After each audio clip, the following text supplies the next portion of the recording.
মমতা কিচেনে সবাইকে শুভেচ্ছা ও অভিনন্দন। আশা করি সবাই ভালো আছেন। আজকে আমি আরেকটি রেসিপি তৈরি করে দেখাবো, ঢেঁড়স ভাজি অথবা ভেন্ডি ভাজি, যে যা বলেন। চুলায় একটা প্যান বসিয়ে দিয়েছি, প্যান গরম হয়ে গেছে। এবার দিয়ে দেব পরিমাণ মতো তেল।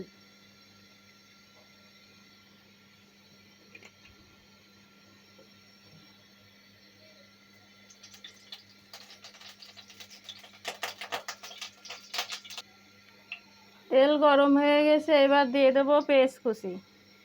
আমি এখানে 2টো পেঁয়াজ কুচি দিয়ে দিলাম। এবার এগুলো নেড়ে চেড়ে ভেজে নেব।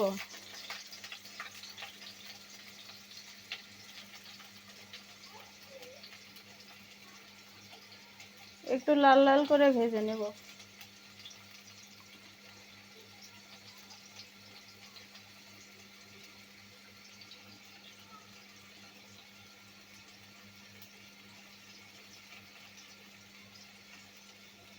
এবার দিয়ে দেবো 2-3টা কাঁচামরিচ চিরা।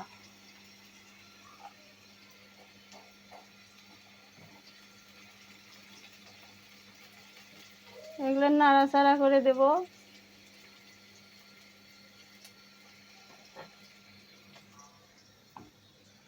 এখানে আমি আগে থেকে ঢেঁড়স কেটে ধুয়ে পরিষ্কার করে নিয়েছি। আমি এরকম সাইজ করে কেটে নিয়েছি। আপনারাও চেষ্টা করবেন এরকম সাইজ করে কেটে নিতে। দিয়ে দিলাম ঢেঁড়স, নেড়ে চেড়ে দেব। এরকম সাইজ করে কেটে ঢেঁড়স ভাজি করলে অনেক ভালো লাগে খেতে।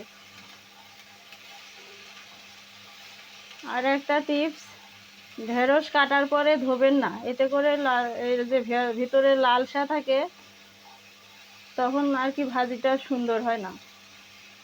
আগে ধুয়ে পরিষ্কার করে তারপর কেটে নেবেন।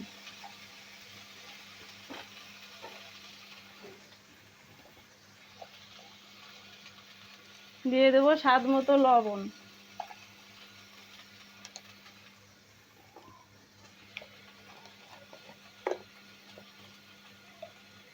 হলুদের গুঁড়া,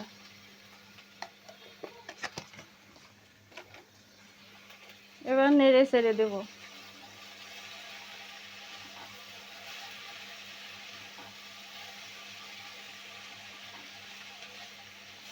এভাবে এটা ভেজে নেব নাড়াচাড়া করে। ঢাকনা দেব না, ঢাকনা দিলে ঢেঁড়সটা গলে যাবে, তখন ভেজি আর কি ভাজলে ভালো লাগবে না, থকথকা হয়ে যাবে।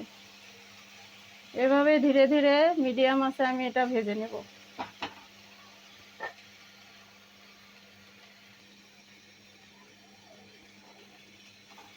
এভাবে আমি নেড়ে চেড়ে ভেজে নেব। এরকম করে ভেজে দেবেন, বাচ্চারাও খেতে পছন্দ করবে। ছোট থেকে বড় সবার আর কি এই ঢেঁড়স ভেন্ডি ভাজি পছন্দ।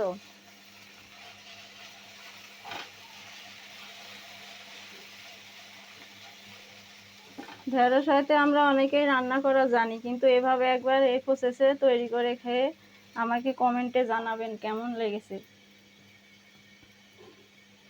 আরও কীরকম ভিডিও পেতে চান আমাকে কমেন্টে জানাবেন, আমি চেষ্টা করব দেওয়ার।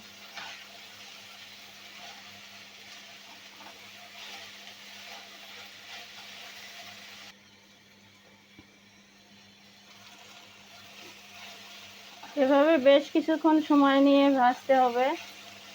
আর এই রেসিপিটা অবশ্যই তৈরি করে খাবেন, এটা অনেক পুষ্টিকর, এটাতে অনেক পুষ্টি আছে। আমার এই ভাজিটি হয়ে গেছে, এখন পরিবেশন করার জন্য রেডি।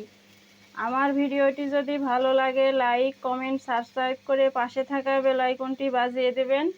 সবাই ভালো থাকবেন, সুস্থ থাকবেন। কথা হবে অন্য কোনো ভিডিওতে। ধন্যবাদ।